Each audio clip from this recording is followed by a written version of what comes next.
কিছু কথা শোনো, তোমার চোখ খুলে যাবে। তুমি কি জানো এই পৃথিবীতে সবাই ক্ষুধার্ত? কেউ খাবারের জন্য, কেউ সাফল্যের জন্য।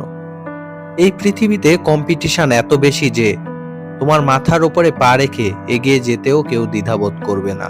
তোমার শক্তি নেই, তুমি পারো না, তুমি বোঝো না, এটা তোমার দুর্বলতা। তুমি যা করতে পারো তুমি সেটাই করো।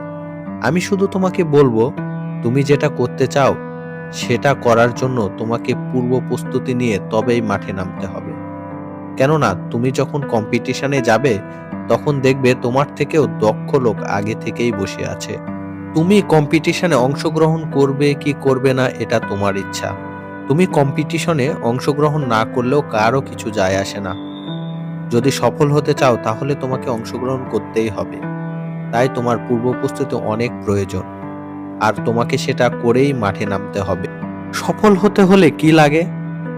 একটা লক্ষ্য, একটা ইচ্ছাশক্তি, কঠোর পরিশ্রম আর বারবার চেষ্টা। শুধু এইটুকুই লাগবে। এইটুকু করতেই অনেক মানুষ ফেল হয়ে যায়। কিন্তু এরকম না যে কেউ সফল হয় না। যে বারবার চেষ্টা করে সে একদিন সফল হয়ে যায়। এটা তুমিও ভালো করেই জানো। তুমি কি জানো, তুমি যে কাজ করবে বলে ঠিক করো সেটা করার জন্য শুধু ধৈর্য ধরে লেগে থাকলেই করতে পারবে। এজন্য তোমাকে অনেকে পাগলও বলতে পারে।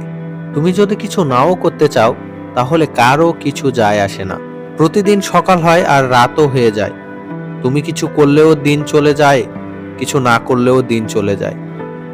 কিন্তু একজন মানুষ যখন হেরে যায় তখন তার সাহসও হারিয়ে যায়, দুর্বল আর অসহায় হয়ে পড়ে। এই পরিস্থিতি থেকে পুনরায় উঠে দাঁড়ানো কঠিন হয়ে পড়ে। কিন্তু অসম্ভব নয়।